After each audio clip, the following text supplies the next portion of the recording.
Epictetus once said, "It is not that some things are by nature good and others bad, but that judgments and opinions make them so."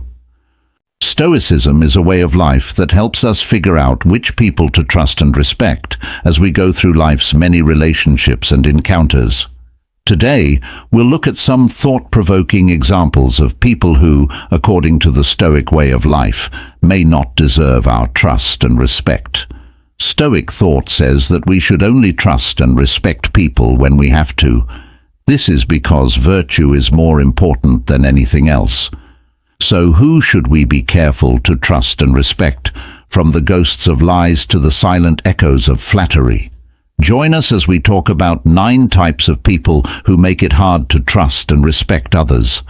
Before we start, we should all ask ourselves, how do these people affect your trust and respect for others? How does Stoicism help us respond with wisdom and calmness? Because it's not in condemnation that we find comfort, but in understanding and insight that lead us. If you're ready to start this important journey, every struggle is a chance to learn and grow, and every encounter is a chance to learn how to live a good life. Comment to show that you're ready to learn more about the timeless teachings of Stoicism. Let's work on getting the wisdom and strength to know when someone isn't deserving of our trust and respect, and on developing the qualities in ourselves that make us deserving of it. Number 1. The gossip monger. In the web of human interactions, trust and respect are the most important threads. However, some people cut themselves off from the virtue of integrity by the way they act. For example, Clara was known for liking to gossip. What started out as harmless whispers shared in private soon turned into a web of mistrust and disrespect among her friends. Clara, who had been a trusted confidant, found herself alone with her words no longer. Stoicism teaches us that our words should show what kind of person we are, and gossip goes against the Stoic values of honesty and respect for others. It tears down society, making people dislike each other and spreading lies. People who gossip lack self-control and don't care about other people's dignity, which are all things that go against Stoic principles. Epictetus, a Stoic philosopher, once said that we should care more about our character than our reputation, because our character is who we really are, and our reputation is just what other people think of us. He meant that gossip hurts both our character and our reputation, so we should take on the role of the gossip. To communicate with sincerity and respect, Monger, we must be careful with our words and make sure they aren't used to put others down or cause disagreements. Instead, they should be used to encourage and bring people together. By doing this, we align ourselves with the Stoic ideal of living in harmony with our true nature and build relationships based on trust and respect.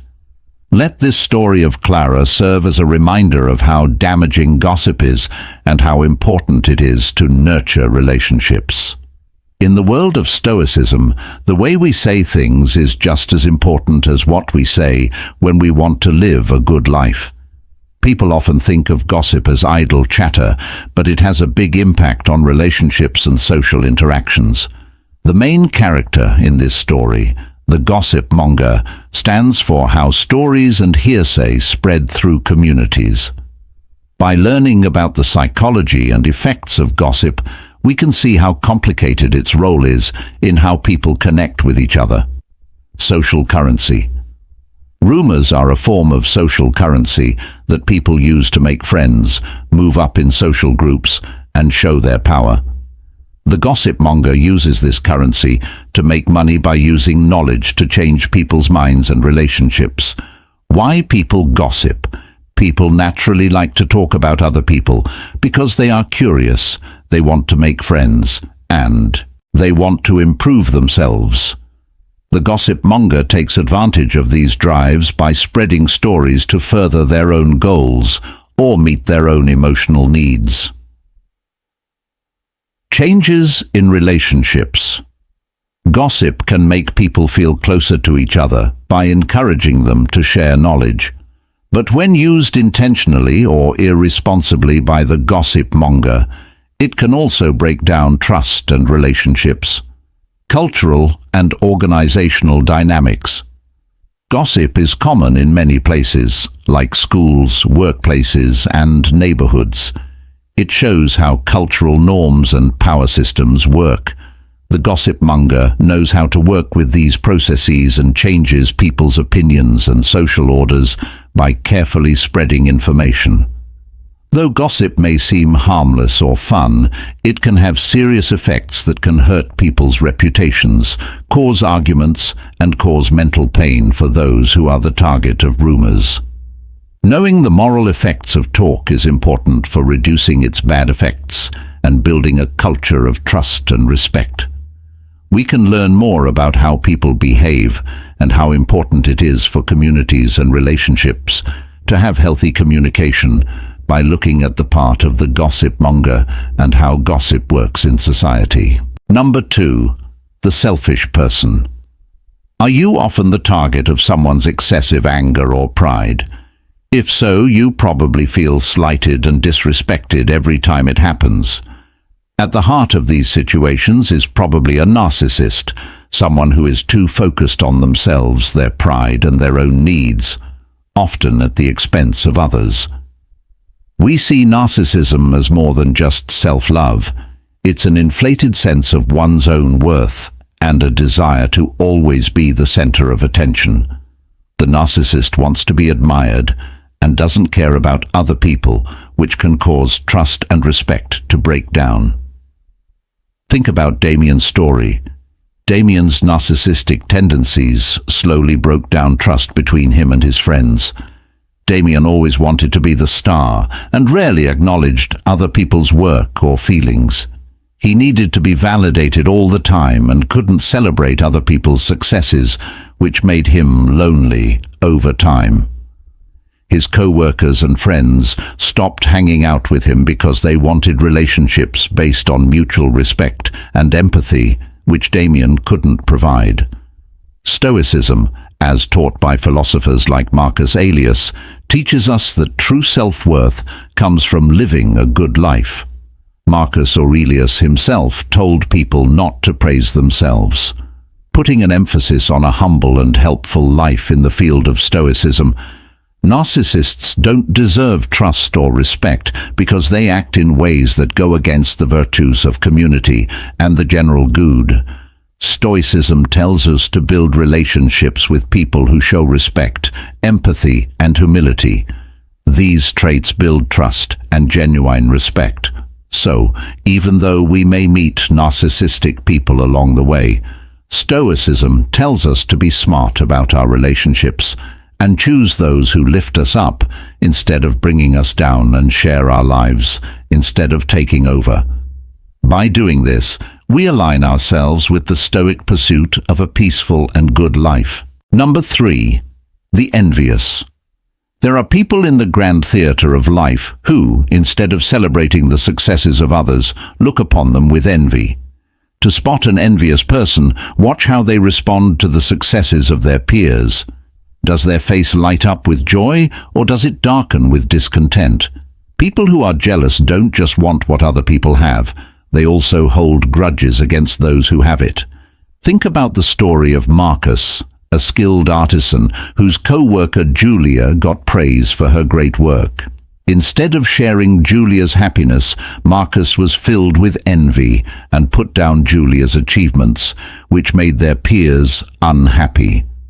Marcus's actions, which were motivated by jealousy, not only put him on his own, but also caused conflict in their community.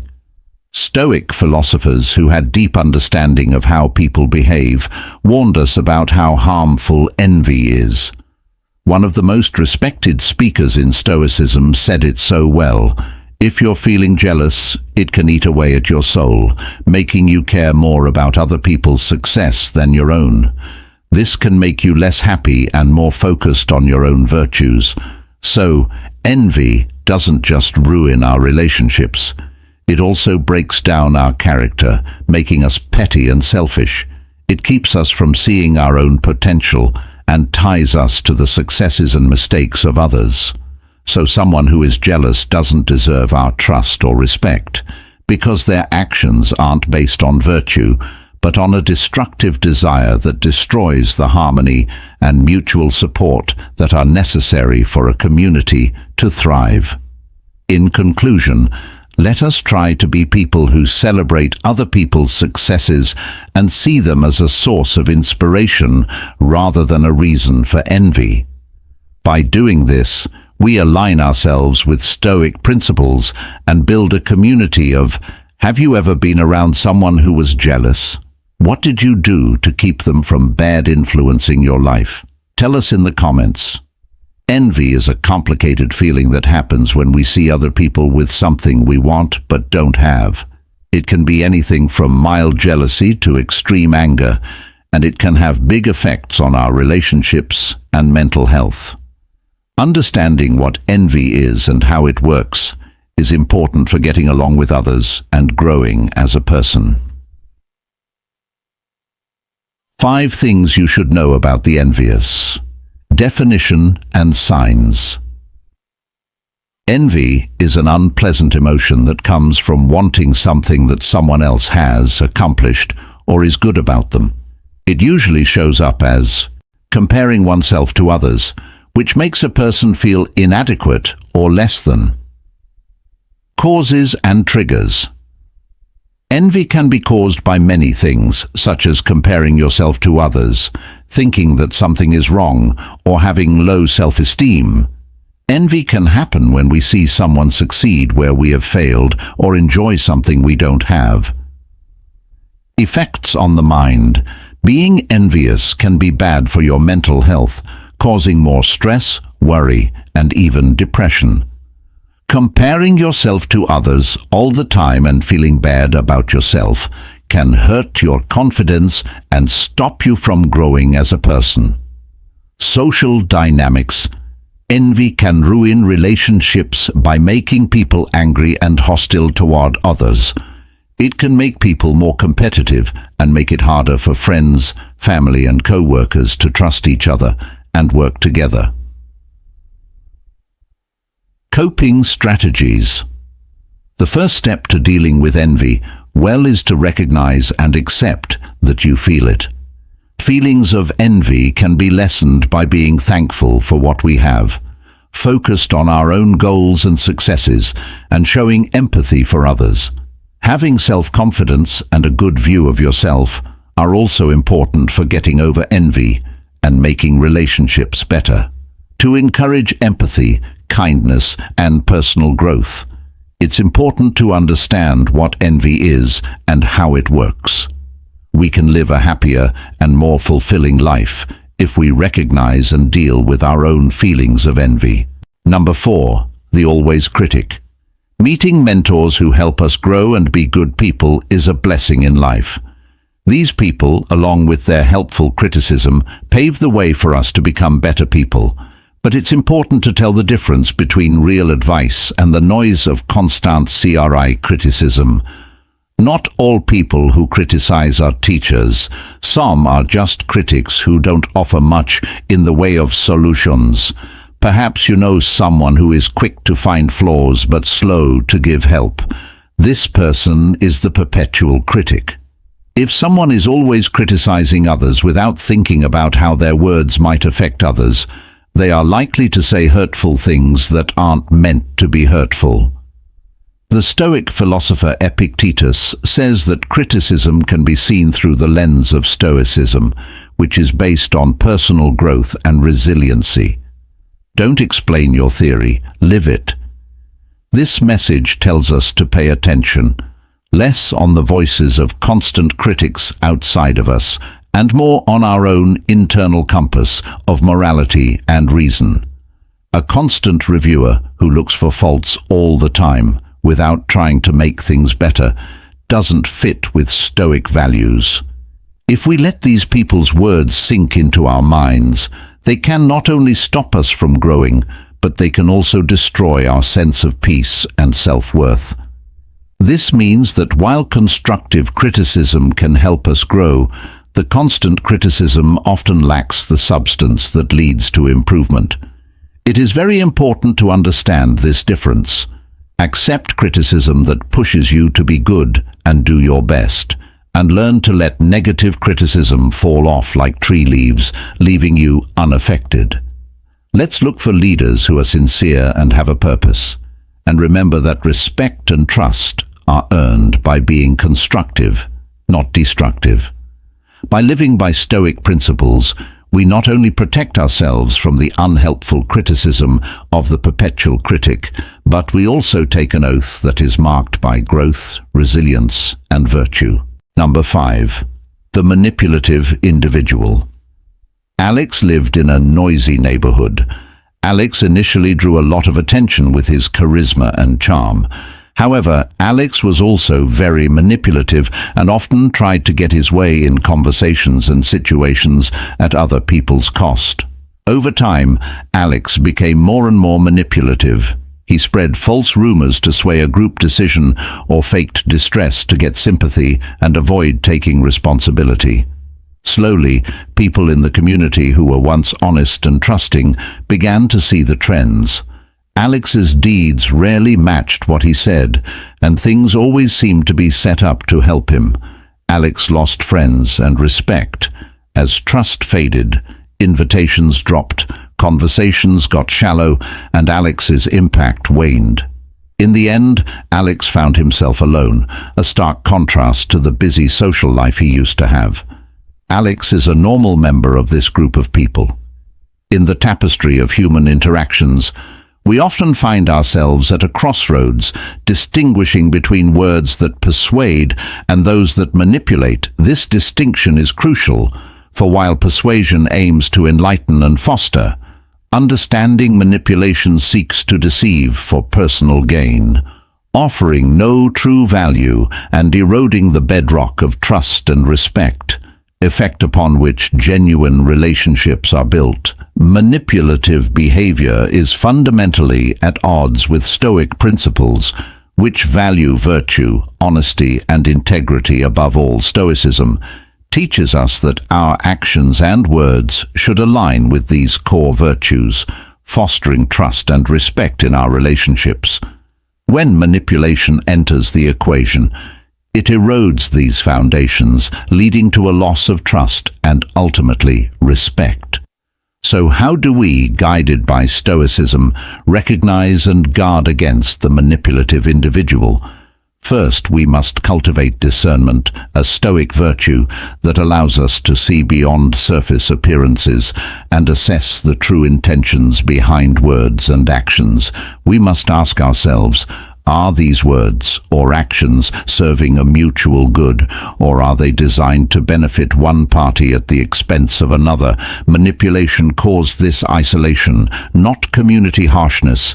It was a poignant reminder of the Stoic belief that our actions and choices define us, and in the pursuit of virtue, there is no room for deceit or manipulation.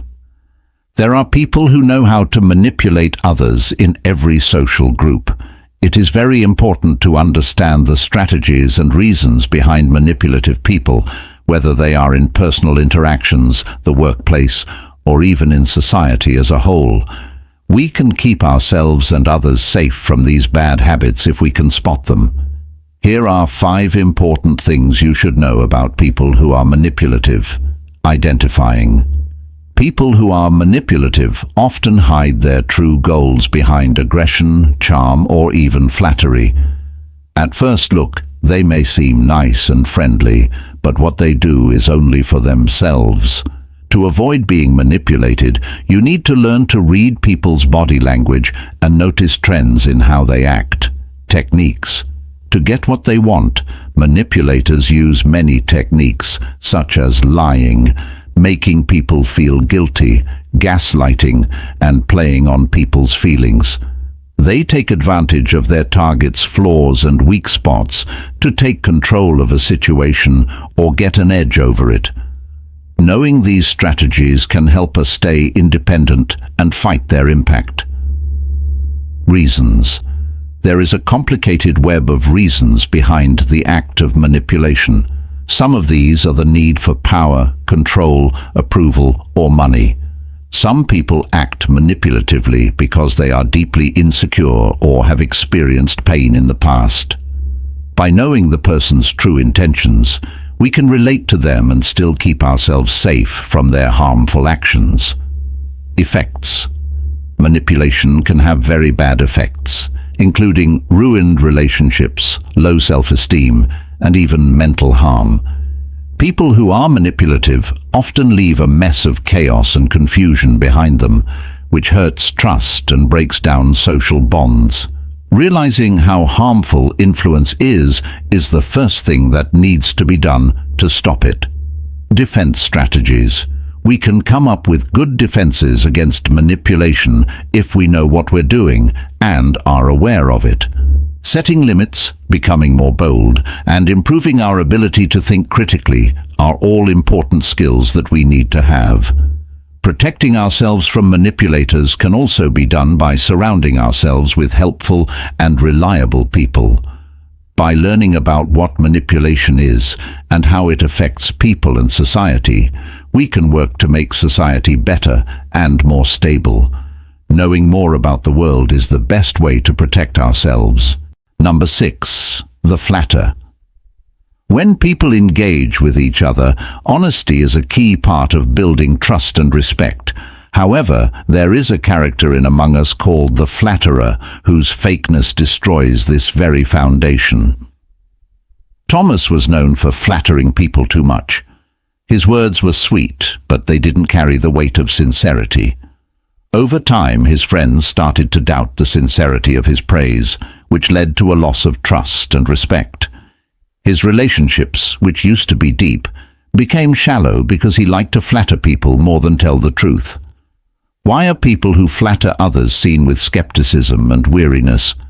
Stoicism teaches us that honest relationships are based on respect and honesty. Flattery, especially when it's over the top and not earned, is a form of deception. It's a tool used not to encourage, but to control. It's not meant to show genuine appreciation, but to curry favor. This kind of behavior goes against Stoic values, which stress how important it is to be honest and treat others with respect. Something Seneca. A Stoic philosopher advised of the dangers of flattery, saying that it takes advantage of our weaknesses. People who flatter others do so because they want to get what they want. By doing so, they show a lack of self-control and a disregard for the Stoic virtue of authenticity.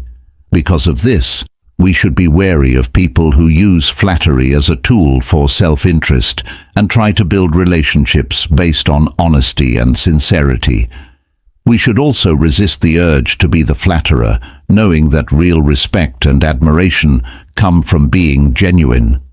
The flatter is an idea that has been a part of human interaction for a very long time and in many different countries.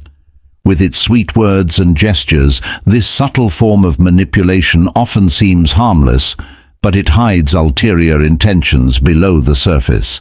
It's important to understand how flattery works, so you can get along with others, avoid being lied to, and tell the difference between real praise and sneaky influence. The illusion of affection.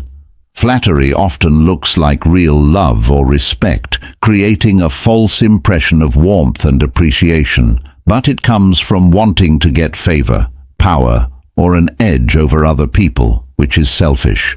Manipulation through ego stroking. A skilled flatterer takes advantage of the other person's weaknesses and fears to get them to do what they want or stay loyal. They make their targets feel like they owe them something by boosting their egos and stroking their fragile self-images. Feeding narcissism. Nice compliments feed the narcissistic ego and make them think they are better than others. The flatterer traps the ego in a web of flattery by giving them clever compliments and praise. This keeps the cycle of dependence and manipulation going. On the surface, flatterers are charming, but they are actually hiding a web of lies. They have ulterior goals and hidden agendas, whether they want to get something for themselves, gain power, or feel good about themselves. Their comments and actions are carefully planned to help them reach their goals. Being aware and skeptical, because people often hide their truth behind flattery. It is very important to develop awareness and doubt. You can stay clear and strong when dealing with flattery if you question motives. Tell the difference between genuine praise and calculated manipulation, and trust your gut. The play The Flatter shows how two-sided human relationships can be, with the lines between honesty and trickery, love and abuse being blurred.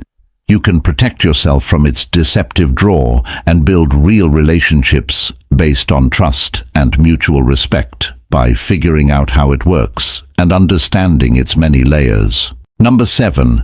Who was hurt? In the grand story of our lives, there are people who always play the victim.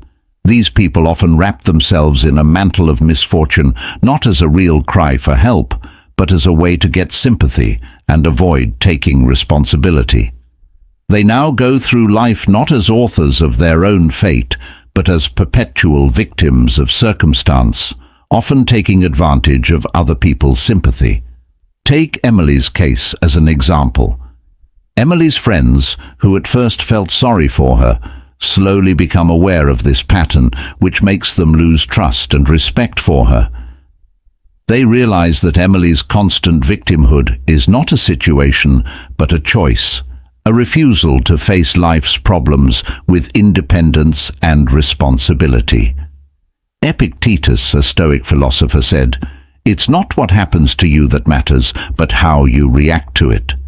This shows us how important it is to be strong and in control when life gets hard. This wise saying supports the Stoic idea that we can control our character and how we react, even when we can't change the outside world. This means that the person who lives in victimhood and uses other people's kindness to avoid or win something is not being honest with themselves. Not at all like the stern man. Some of the virtues of courage, knowledge, and justice are behavior. Not only hurts personal growth, but it also breaks down the trust and respect that are necessary for healthy two-way relationships. In other words, empathy and support are important parts of our society, but they shouldn't be used by people who don't want to take responsibility for their actions. We need to talk to people who take on the role of victim. Persona with discernment provides support that pushes people to be responsible instead of letting them avoid it. By doing this, we uphold the Stoic ideals of personal responsibility and mutual respect, creating a community where trust is earned through genuine interaction and shared growth. Join the conversation in the comments below by telling us what kinds of people you're dealing with and how you're handling them. Number 8. The person who lacks empathy. Our relationships with others are made up of threads of empathy and understanding. Empathy is what lets us connect deeply with others, share in their joys and sorrows, and build a community based on compassion and a lot of respect. When we meet people who don't have empathy, we notice a dissonance in the harmony of human connection, an absence that slows the growth of a good community. Stoic philosophers, who put a lot of value on traits like wisdom, courage, justice, and temperance, knew that empathy was an important part of living a good life. For example, Marcus Aurelius, a Stoic philosopher, once said that empathy is what hurts others the most. The hive injures the bee. This profound statement underscores the interconnectedness of our lives and the importance of empathy in ensuring the well-being of our collective human hive. An individual lacking empathy sees the world through a narrow lens focused solely on their needs and experiences, oblivious to the emotional landscapes of others. Such a person detached from the joys and struggles of their fellow beings fails to contribute to the fabric of a supportive and understanding community.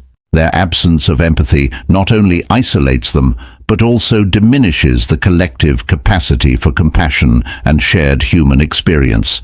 Thus it becomes clear that those who lack empathy, who are unable to step outside themselves to understand and share in the feelings of others, do not merit our trust or respect.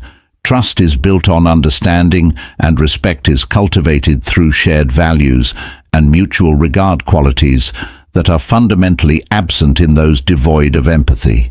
In conclusion, let us embrace the Stoic call to cultivate empathy, to extend our understanding and compassion beyond ourselves, and to contribute to a community where trust, respect, and virtue flourish. By doing so, we not only honor the Stoic principles, but also nurture a world where every individual is seen, heard, and valued, creating a tapestry of human experience rich with understanding and mutual respect. Empathy, or being able to understand and share another person's feelings, is a basic part of getting along with others and making friends.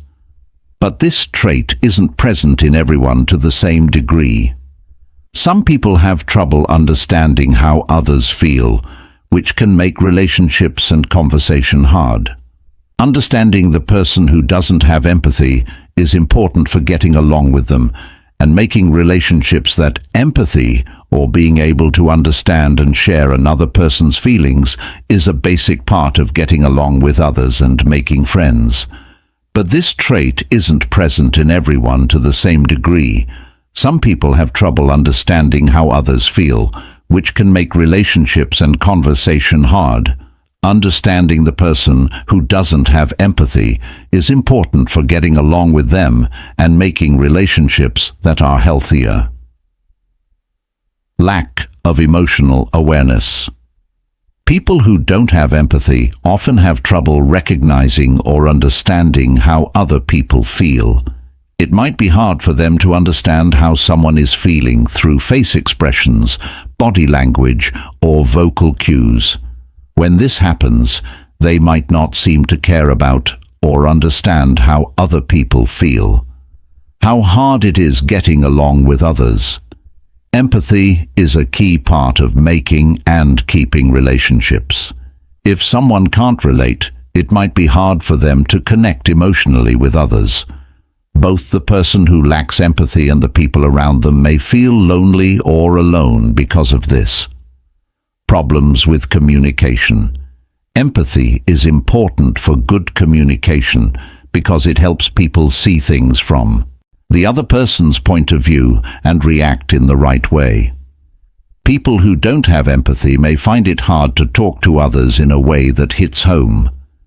They might seem cold, uninterested, or even rude, which could lead to tension or conflict in encounters.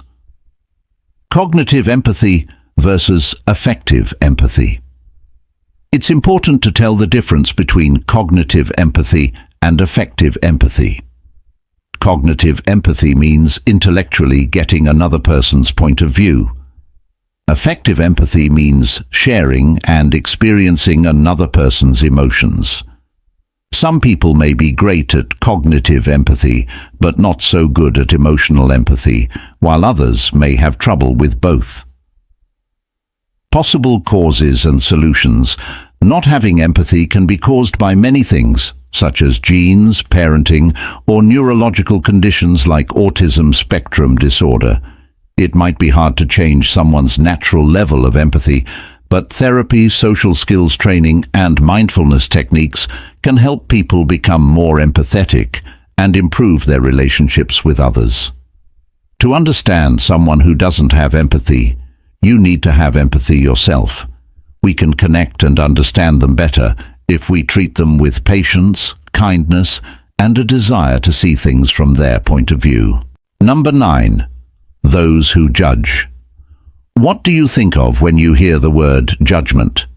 In its simplest form, judgment is an opinion or conclusion about someone or something. But when it comes to human behavior, being judgmental means making a snap, often negative assessment of others without fully understanding their situation or character. Sarah, who is proud of her discerning eye, sees Peter's simple outfit at a community gathering and decides right away that he lacks sophistication and taste. She says this out loud enough for whispers to start, which makes Peter look bad and turns off people who think her judgment is unfair. Why then, you might ask? Do people who judge quickly not deserve our respect or trust?